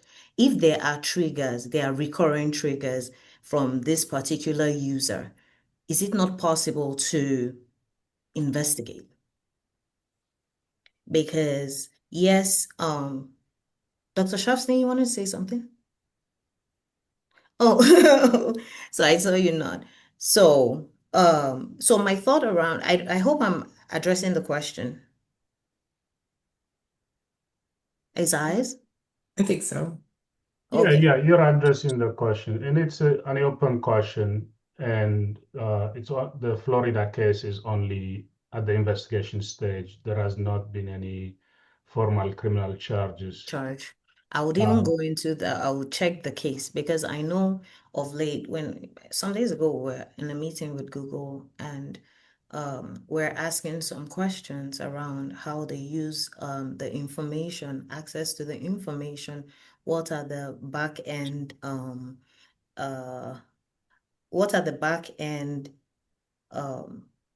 there's a word I'm looking for, but more like guardrails. So what are the back end guardrails you're putting in place? Because it's an entire universe. And if, for example, something is happening on one end, are we not monitoring? Are we not paying attention? Are we not checking? But then in terms of clinical practice, it's my understanding that the models designed for, say the model designed for myself as a student researcher in school is different from the model designed for, say, for example, the EHR, the systems that just check like your blood pressures and records your numbers and feeds it to the computer for access. In fact, I had an interesting situation when I had an accident and my blood pressure is on the lower end. I'm hypotensive and my blood pressure spiked and the machine picked it and just changed the color. And it was something that the doctors were able to pick up almost immediately. That's a good part of using it. But how so for me, it's more like this is an emerging space. And the encouragement is, since this is the reality of today, we need to start being trained, being aware, because it's again, garbage in, garbage out. It's dependent on what the system is being fed. Thank you very much. Just whether these companies have a vision into what we type on ChatGPT. They do have that because OpenAI voluntarily submitted the chat logs to the Florida Attorney General. So even when they say your interactions are private, they're still monitoring it. Thank you for that, Isaias. Okay, we have about 5 minutes left. This has been a really robust conversation. I think we could probably have it all day long. But I think we'll just end with a lightning round question. Thank you, panelists, for answering questions in the chat. Feel free to continue to interact in the chat. I'm going to kick this off with Dr. Hswen. And then we'll go around, just kind of round robin. What is one AI tool or application in healthcare that excites you right now? If there's any. AI for image analysis. So for any type of multimodal kind of image analysis and the integration of like all of text, audio, visual kind of data. That's what really excites me. LaKeisha? Yeah, I would say chat boxes. That's what I'm getting into right now. Being able to have access readily on a website, being able to type in data, especially with the projects I'm working on now, with providing more access to individuals in rural areas who need support. Dr. Poole-Sykes.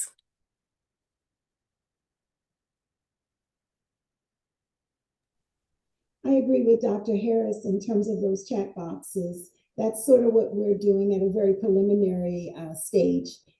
Working within the counselor ed field, we are embracing a whole new way of thinking by integrating some of these AI technologies into what we're doing. So right now, this chat box has been an eye opener in terms of some of the preliminary basic psychoeducational material we are able to provide quickly. So that this has been really interesting, watching how the chat box and use of it to impart education has become important for us. Thank you. OB?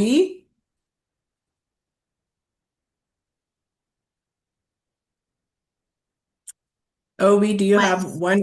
Oh, sorry, go ahead. Do you know the My question? system, my system got stuck. So for me, it's the integrated development environment. Why? Because that has significantly helped or supported AI in bioinformatics. And for me, my main interest still leaning towards precision medicine. So particularly in areas like gene expression and transcriptomic and analysis, RNA sequencing. So here, AI has helped us analyze extremely large biomedical data sets, and it makes the process more efficient, and you can identify patterns much more quickly and start working on interventions. So for me, the most exciting part about this is not just that, yeah, I know the concern that AI could replace humans, but I believe it's expanding our ability to make more informed, personalized, and efficient decisions while we can use it. And I think we need to be more convinced in our capacity because if we have that confidence, we'll be able to interact with it, question the process, question the outcome, and ultimately, our results will be outstanding. Thank you very much. Dr. Sharpstein, you want to wrap us up? It's been such an interesting discussion. I certainly think there's certain things where AI has proven its value, including in imaging analysis, including in drug development. And there are a lot of areas of promise. And it's important to consider them and to study them. And I'm open to all kinds of interesting applications of AI, but just because something is AI doesn't mean we automatically think it's a good idea. So, it has to prove itself like everything else. I think that there's a lot of potential to help clinicians with the work that they do and to help patients get more access to care. Wonderful. Great conversation today. I appreciate every one of you so much. We'll continue our conversations as the afternoon goes on, but hopefully we have a chance to connect again. Thank you so much. Thank you. Nerese, I'll give it back to you. Awesome. Thank you so much, everyone. We really appreciate this discussion and all the insightful questions that we also received in the chat. We appreciate that because they were very engaging. So thank you again to our panelists and our panel moderator for. All right, we are about 1 minute away from 3 p.m. So I will go ahead and begin with our introductions. So welcome back from break, and we're now going to begin our final and very special set of presentations for the day. We're excited to continue the conversation with a panel of UMD School of Public Health undergraduate students who will be presenting their Global Digital Health in Action capstone innovation projects. Leading this session is Dr. Hassanatu Blake. Dr. Blake is an associate clinical professor and the inaugural director of the Global Health undergraduate program in the Department of Global, Environmental, and Occupational Health at the University of Maryland School of Public Health. With over 20 years of experience as a global health leader, her expertise spans health equity, digital health, prevention, social and structural determinants of health, and health systems and program management. Dr. Blake bridges research, policy, and practice to advance innovative solutions for marginalized populations globally, while preparing the next generation of public health professionals to shape the future of global health. Today's presentations will be delivered by 3 global health majors from the University of Maryland: Omolola Adebegmeleke, Bertil Ingrid Dago, and Varsha Irapogla. These presenters are all senior undergraduate students, so please join me in congratulating them on this exciting new milestone. Thank you all for being here today and taking the time to present your capstone projects. The floor is yours, Dr. Blake. Thank you, thank you, thank you. It is such an honor and a privilege to facilitate this session today because this is a showcase really of our students and the future that will take shape in the hands of the next generation of global health leaders. So before we get started, I would like to first share my screen. And okay.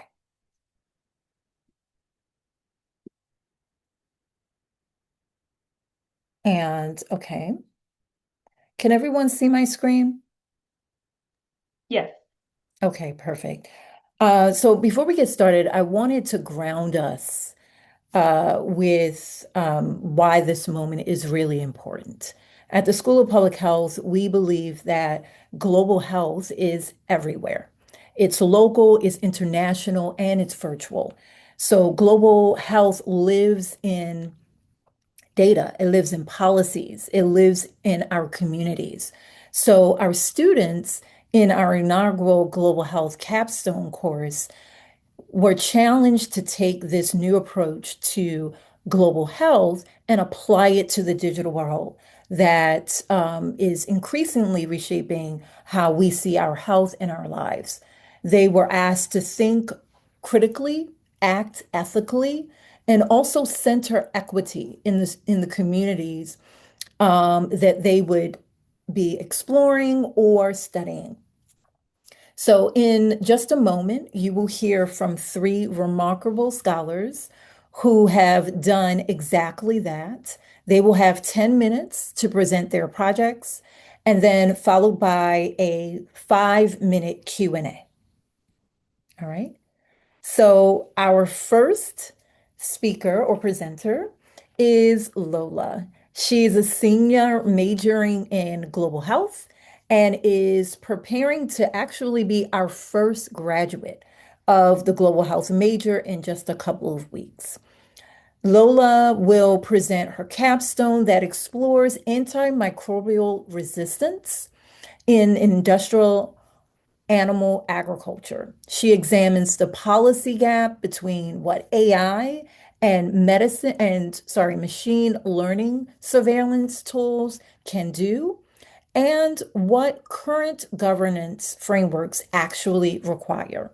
This is a really important policy relevant scholarship that I'm really excited that is on today's stage. So I'll hand it over to Lola for us to get started. The floor is yours. Let me stop sharing.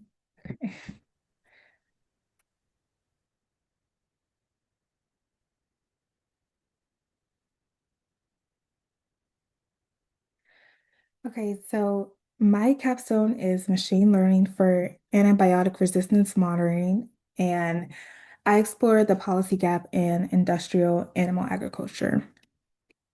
So, just for a brief overview, so CAFOs are concentrated animal feeding operations, and they're large-scale industrial livestock operations that confine large amounts of animals in high-density environments. And these operations are important because although there have been regulations on the use of medically important antibiotics for growth promotion, these operations still rely on antibiotics to prevent and treat disease. And this contributes to the development of antimicrobial resistance within the sector. And AMR occurs when bacteria evolve resistance to antibiotics, making infections more difficult to treat in both humans and in animals. At the same time, artificial intelligence and machine learning are increasingly being explored as tools for AMR surveillance and monitoring. And why this matters, so this issue matters because CAFOs create conditions that increase disease transmission among animals, leading to frequent antibiotic use. And in the United States, around 70% of medically important antibiotics are sold for use in animals. And resistance doesn't just remain isolated within the farms. Resistant bacteria and antibiotic residues can spread through food systems, environmental contamination, water runoff, and waste. And because of this, surveillance systems are definitely important for identifying and monitoring resistance and trends across human, animal, and environmental sectors. And onto equity and environmental justice concerns. So, an important part of this issue is that CAFOs are disproportionately located within low-income rural communities and communities of color. And residents living near these operations may experience exposure to contaminated water, manure runoff, air pollution, and waste disposal sites. An example of this is in Duplin County, North Carolina. And these patterns show that burdens associated with industrial animal agriculture are not evenly distributed. And because of this, surveillance systems may fail to capture local environmental and health impacts. And then onto AI and machine learning. So machine learning has growing potential within AMR surveillance. These tools, which are a subset of AI, are being used to detect resistance trends, classify microbial patterns, link environmental and microbial data, and predict the emergence of resistance. And one example comes from Baker and his colleagues in 2023, who used machine learning and metagenomics in chicken farms in China to identify shared resistance genes across farms and environments. And additionally, another study by Benifo and his colleagues in 2024 used genome-based machine learning models to predict salmonella resistance with over 95% accuracy. And although these studies show promise for AMR detection while using machine learning models, there are some important limitations, such as the fact that most machine learning models for AMR have been developed in clinical settings rather than in industrial animal agriculture settings. And there's also concerns about limited data diversity, environmental data gaps, and algorithmic bias, which can all unequally affect the results of the study. And for the current policy landscapes, so the first policy is the CARB National Action Plan, which is the national strategy for combating antibiotic-resistant bacteria. And this strategy uses a One Health framework and focuses on surveillance, reducing unnecessary antibiotic use, and improving coordination across sectors. And the second one is NARMS, which is the National Antimicrobial Resistance Monitoring System. And it's a collaboration between the CDC, the FDA, and the USDA. And it tracks resistance in foodborne bacteria, retail meats, and livestock. And importantly, NARMS has just started discussing advanced analytics and machine learning as future surveillance tools. And the last framework is the National Institute of Standards and Technology AI Risk Management Framework, which focuses on responsible AI development, risk management, and oversight, and it's a voluntary framework. For the policy gap, so although these frameworks address AMR and AI separately, several important gaps remain. So firstly, CARB addresses AMR broadly, but does not specifically govern how AI and machine learning should be used in livestock surveillance systems. And NARMS is beginning to explore advanced analytics, but these technologies are treated as still emerging rather than fully integrated systems. And then the NIST framework provides guidance for AI governance, but it does not include agriculture or One Health specific standards. So there is limited guidance on how surveillance systems should address environmental exposure pathways and the disproportionate impact on communities located near CAFOs. And for the policy recommendations, so to address these gaps, my capstone proposes several policy recommendations, which the first one would include integrating AI into national AMR surveillance systems like NARMS and the CARD plan, which would standardize guidance for how these technologies are developed, evaluated, and implemented. And then second would be support for community-based environmental monitoring near these CAFOs should be expanded. So this would improve the detection of localized AMR risk and help ensure that vulnerable communities are represented within surveillance systems to not only expand the data, but to get more accurate results. And then the United States should also develop a national coordinated AI governance framework for AMR surveillance, which would help reduce fragmentation across human health, animal health, and environmental monitoring systems.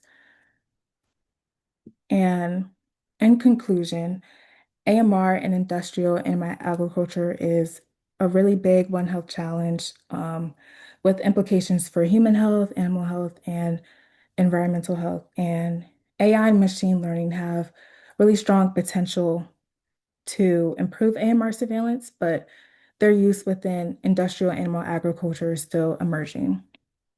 Current policy frameworks remain fragmented across AMR governance and AI governance systems. And as a result, important gaps remain in integration, standardization, and equity. And moving forward, more coordinated One Health governance would be needed to ensure that AI and AMR surveillance systems are effective and equitable. All right. Thank you, Lola. Really appreciate this. Great presentation. Right now, we would like to take any questions that the audience may have for Lola. We have 5 minutes, so if you have any questions, place your questions in the chat or raise your hand. I don't know if you can come off mute. If you can, we can identify you and pull you up so you can ask your question. Katya, thank you for your question. I'm just going to read what you shared. Great job on your capstone, Lola. I can't imagine pulling off something like this and then presenting at a conference when I'm getting my MPH. Did you interact with any community groups battling CFOs from an environmental justice perspective? And can you work on the groan of AMR assist with giving more arguments for shutting down or reducing the number of CFOs? And she meant growth. So let me rephrase that. Can you work on the growth of AMR with giving more arguments for shutting down or reducing the number of CFOs? Yeah, so thank you for your question. I'll start with the first question about interacting with community groups battling CAFOs from an environmental justice perspective. So I'm actually in a fellowship, which is called the Reducitarian Fellowship, and we hear from a lot of speakers about people who've lived near CAFOs and also workers who've worked inside these industrial operations. And we heard from a farmer, and his perspective was very interesting from an environmental justice perspective. He kind of gave us insight into how things work and how very limited authority that they have within these farms to control the feed for the animals and the whole production for the whole thing. So that was really interesting. And then hearing from communities located near the farms as well, hearing about the health issues that they've experienced associated with living nearby, such as a lot of like upper respiratory issues and things such as that nature. So interacting with those groups kind of provided a lot of insight as to how big the problem really is. And you said, can your work um, on the growth of AMR assist with more arguments for shutting down or reducing the number of CAFOs? And I think that it definitely can. The rise of AMR is a global problem, and I think the it's bringing highlight to the CAFO industry and their antibiotic use. And even though it's been more regulated with less antibiotics for growth promotion, but antibiotics are still being used to treat and prevent disease in these animals, which does lead to resistance in some cases. So I think there is a big argument there for either lessening the amount of antibiotics or increasing monitoring and surveillance systems within the farms.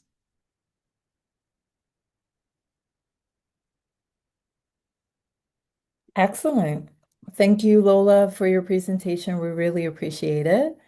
We're going to move on to our second presenter. Our second presenter is Bertil Ingrid Dago. She is a global health major graduating this fall. Ingrid capstone is a comparative analysis where she examines how digital maternal health tools function for low-income women in Baltimore, Maryland, and also Abidjan, Côte d'Ivoire. Her work asks, do digital tools designed to improve maternal health actually reach the women who need them the most? And her project is also a reminder to us that global health lives in every zip code, especially those that are in zip codes where structural barriers really shape who gets care and who doesn't. So I'm going to hand it over to Ingrid to share her screen and share her project.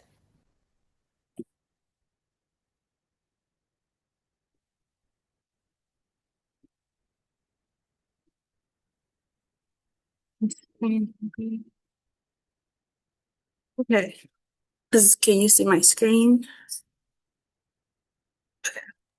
So this presentation, okay, yes. So hi, so this presentation will look at how digital tools are supposed to help pregnant women. To understand why this matters, let's start with the global picture. Maternal health has improved over time, but major inequalities remain. In 2020, about 287,000 women died from pregnancy-related causes, and 70% of those deaths were in sub-Saharan Africa. Importantly, low-income women face higher risk everywhere, even in wealthy countries like the United States. These differences aren't about individual behavior, they reflect access to care, social conditions, and how health systems are structured. So what exactly is the problem we're trying to solve? Many women face barriers that make it hard to get maternal care.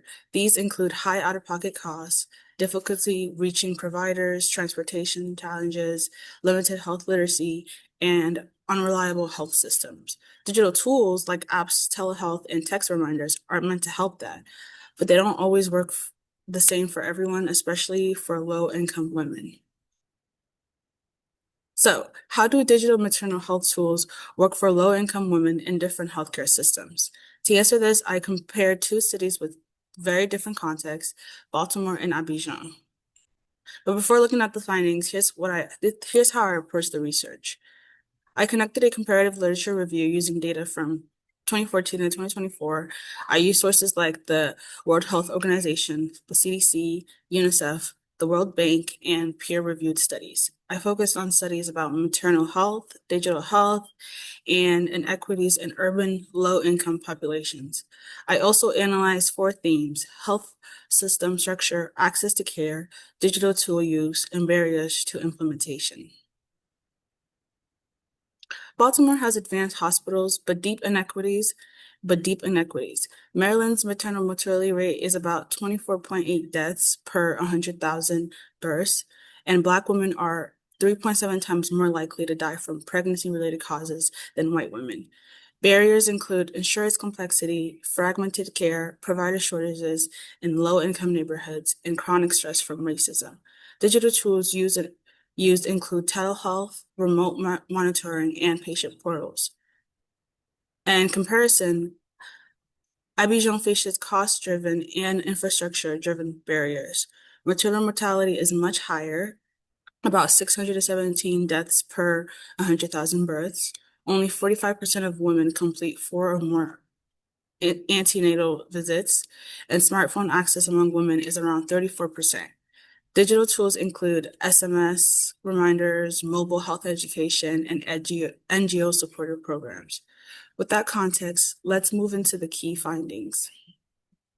So my analysis focuses on 3 major issues: design issues, which are tools often don't match real life needs; system barriers, tools can identify risk but don't always guarantee care; and digital access, not everyone has the devices or the skills to use the tools. Let's start with the design issues. Many digital tools are designed for people with stable internet, personal devices, and high literacy, but that's not the reality for many low-income women. In Baltimore, patient portals and apps assume broadband access and comfort with medical language, and versus in Abidjan, only about 34% of women have smartphones at all, and so app-based tools miss most women. Tools also often ignore language needs or cultural context. And when those tools don't match real life conditions, the people who need them the most are the least likely to benefit from them. And next, we can take a look at the system barriers.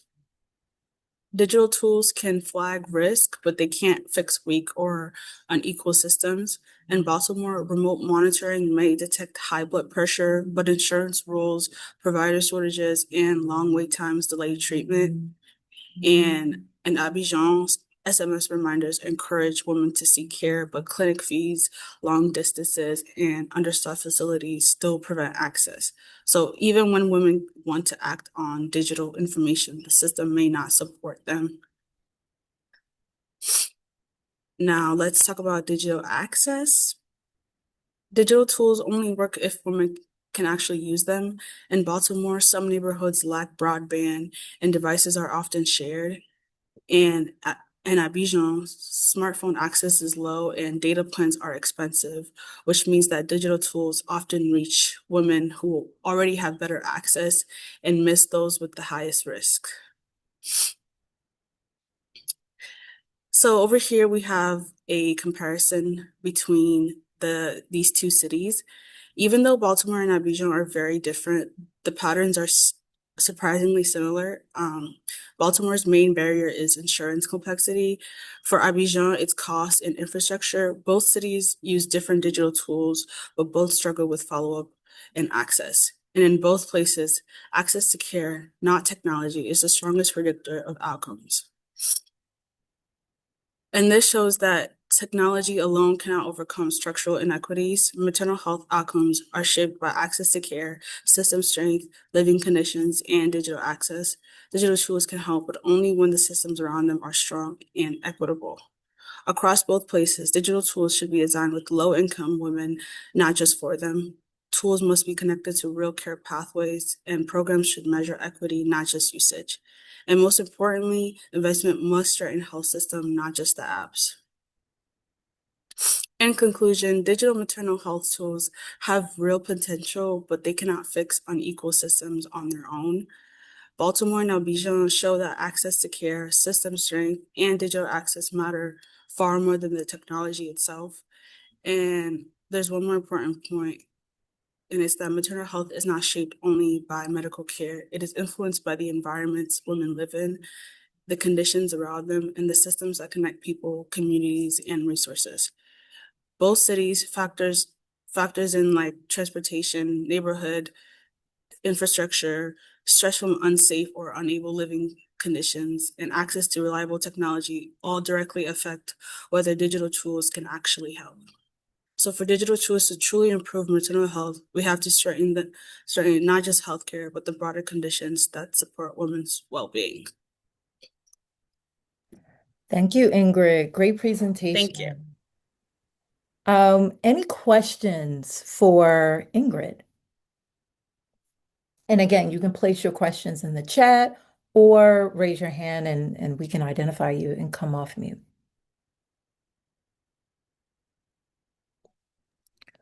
I have one question, Ingrid. It was great that you were able to provide some recommendations in the conclusions about the connection between digital tools and healthcare systems. I wanted to know, what does that look like in practice, particularly when we're thinking about cities like Baltimore or a city like Abidjan, which you stated have some similarities when it comes to this. Where, um, how does that look in those cities? And given all of the fragmentation that you see in both cities, um, how could some of those recommendations manifest itself?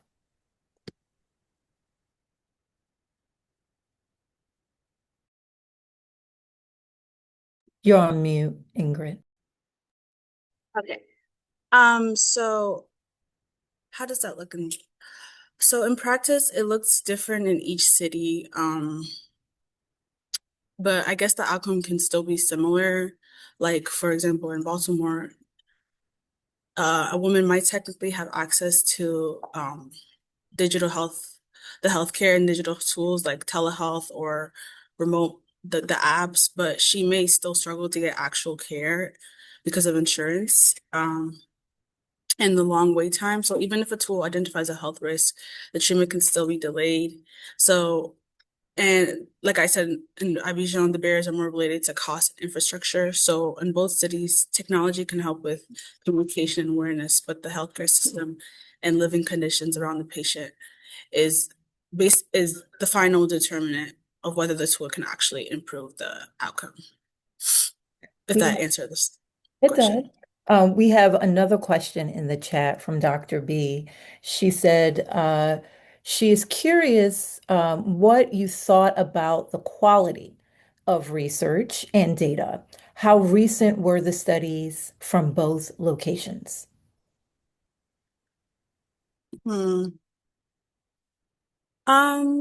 Well, I guess actually I feel like that was one of the challenges of my project, actually. The quality and amount of research were much stronger for Baltimore. There was much more data for Baltimore compared to Abidjan and Côte d'Ivoire. For Baltimore, there was a lot of recent data available from the CDC and the peer-reviewed journals. And there was also more studies specifically focused on racial disparities. But for Côte d'Ivoire, the research was more limited, especially when looking at like digital maternal health tools. And a lot of the information came from broader global health reports and NGO reports and regional studies. So some of the studies were also like really old because there was just not as much published literature available. So I guess one takeaway from the research was actually noticing the gap itself. And there's much more data and funding focused on maternal health in higher income settings, while in the low income places, they have less documented research available. We have one last question before we move on to the next presenter. In we have what are your suggestions for technology in lower income communities? Think about devices to bridge the gap for better healthcare.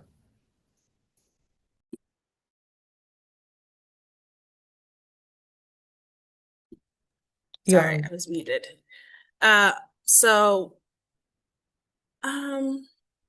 one suggestion would probably be designing technology around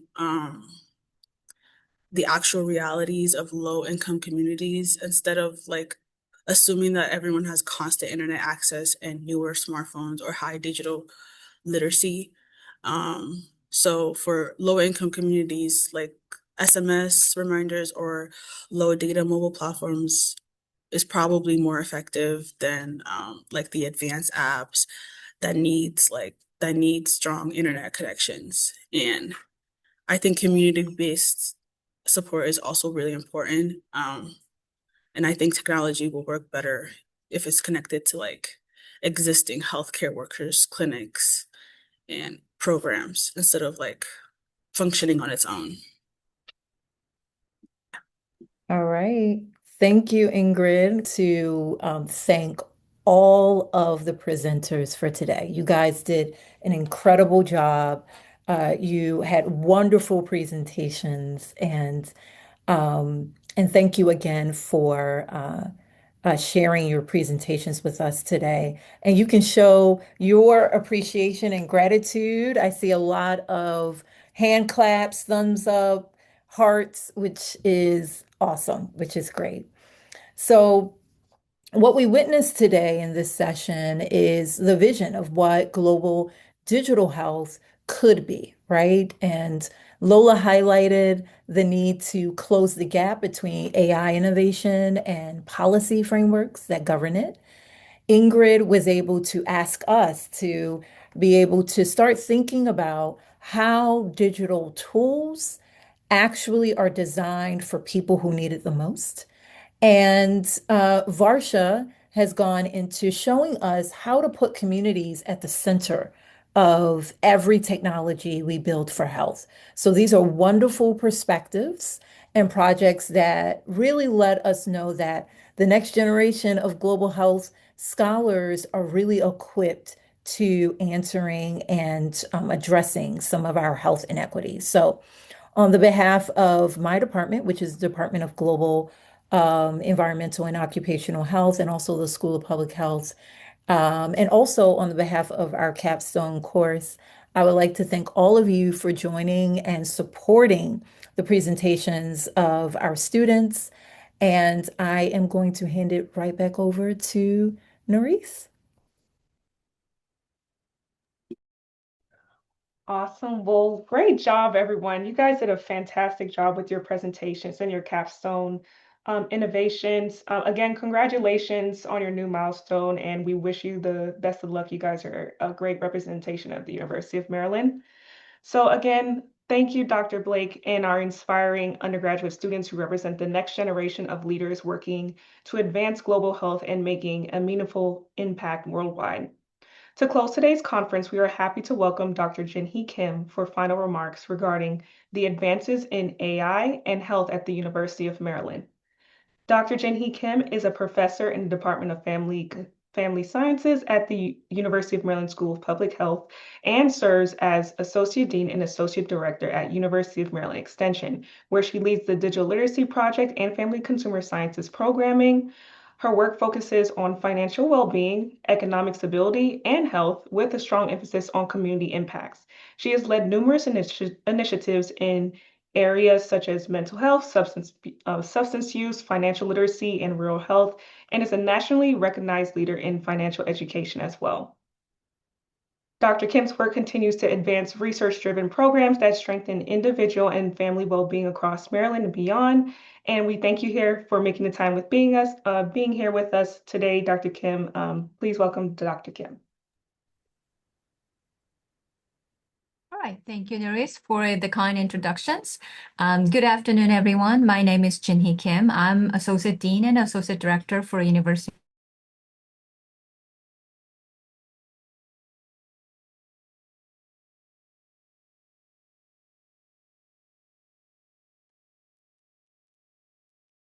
Hi, Dr. Kim. It seems like your video has stopped. Can you hear us?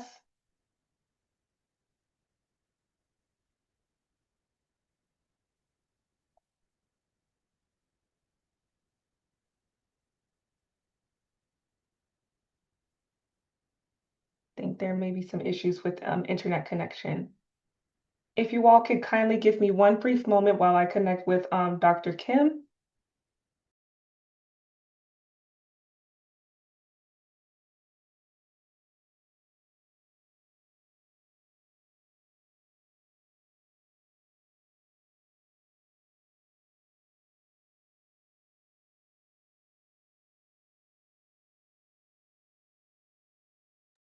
And in the meantime, if you all have any additional questions that you'd like to add for our speakers, please feel free to go ahead and add that in the chat as our speakers continue to answer those questions.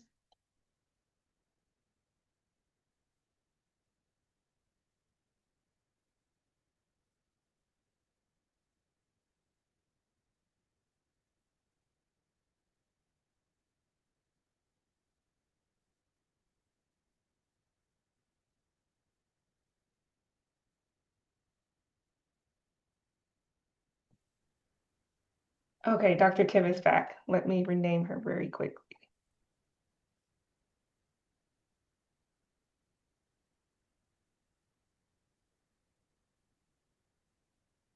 There we go. Hi, Dr. Kim, can you hear us? Yes, can you hear me? Yes. Okay, I feel I'm in the digital divide today because somehow I'm in the office on campus, but I lost internet. So I'm joining with my phone, so apologize. I apologize for the inconvenience, but I'm so thrilled to welcome you. And then, I am so glad to hear that you enjoyed the conference and active conversation discussions and to move along these technology to advance the health and well-being of our communities. So University of Maryland Extension has been around since 1914, and our role is to translate the science and really bringing the technology to the people in their hands. Those people include the youth, older adults, people with disabilities, people with different types of limitations or underserved and underrepresented. Our program has been open to all. But public health and technology issue is really dear to our heart. We are leading in the efforts in nutrition education. And so UMD and University of Maryland Extension is really trying to bring health technology to advance nutrition and health of the people, those people who need the most. And those lessons we learned and practices will make a differences locally and also globally. And our strength is we are rooted deeply into the communities. We are in 23 counties and Baltimore City office. For example of the Marylanders online, we have partnerships, over 265 partnerships, locally, state level, and national level. But we're bringing the university to the communities. So I am so excited to hear my colleagues from different colleges, including the AGNR and the School of Public Health, and then other institutions in Maryland to really support the communities through access and an understanding to advance their health. And we're always are supporting the research, emerging research, and future directions. So AI is the currently really important technology that we want to invite our people, emerging areas such as AI-enabled health systems, digital equity, and those scalable models for technology integrations in the care delivery. But we also want to make a difference connecting those practices and the future research to enhance the research, but also making a differences in the communities with the scalable, sustainable, also readily available, applicable to the communities' very issues that our people are experiencing. So I really want to thank all of you and congratulate all of you, Neris and Isaias and Planning Committee for bringing this excellent opportunity to address emerging health conference integrating AI and other technologies. So I want to thank all of you and congratulate you. And then I'm happy to join and continue to support all the work and then bringing people together. And thank you. Thank you so much, Dr. Kim, for your final remarks. And that's a perfect way to round out our conference for the day. Let me share my screen. So as Dr. Kim stated, as we wrap up today's conference, we really want to take a minute to sincerely thank all of you, including our speakers and panelists for sharing their time, expertise, and insights throughout the day. I would also like to say a special thank you to our ASL interpreters, C. Reed, Allison Steele, and Kelly Shanahorn, for making the time to be here and helping make this conference accessible. And a huge thank you to all of you joining us with your engagement, your energy, your questions in the chat, and your commitment to advancing health access and technology. We hope today sparks some new ideas and connections you'll carry forward in your work and communities. Before we close out, I also want to share a few quick items. You can get in touch with Marylanders Online by connecting with us through our website, through email, marylandersonline@umd.edu, through our tech helpline, and you can scan this QR code to visit us on our social media platforms, including LinkedIn. And we will also have our YouTube page linked to that link tree that you can access to see the recording of this conference. And I'll leave this here for a brief moment.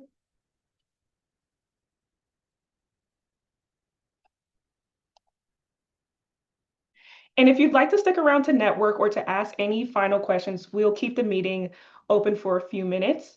If you aren't staying to chat, please look out for a follow-up email from Marylanders Online. And please complete our conference survey, which you can find on the slide or in the email that we'll send out. And on that note, thank you again to everyone who was a part of this conference, because it's people like you who make these events so special. Wishing you all a wonderful rest of your day and weekend. Thank you, everyone.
Okay, so for those who are still on the call, just wanted to open it up in case you had final questions or you wanted to stick around to network or get any information or resources from us.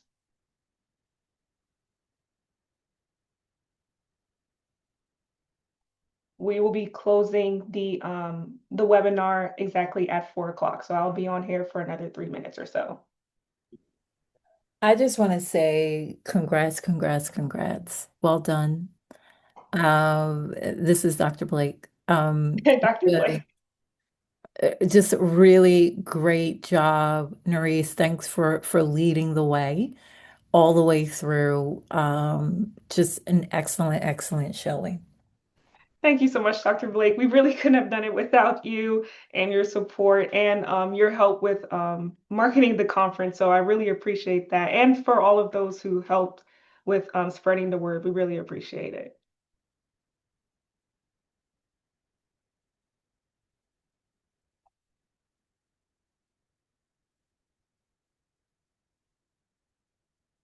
All right, about 2 minutes left. I see about 20 attendees left, just in case.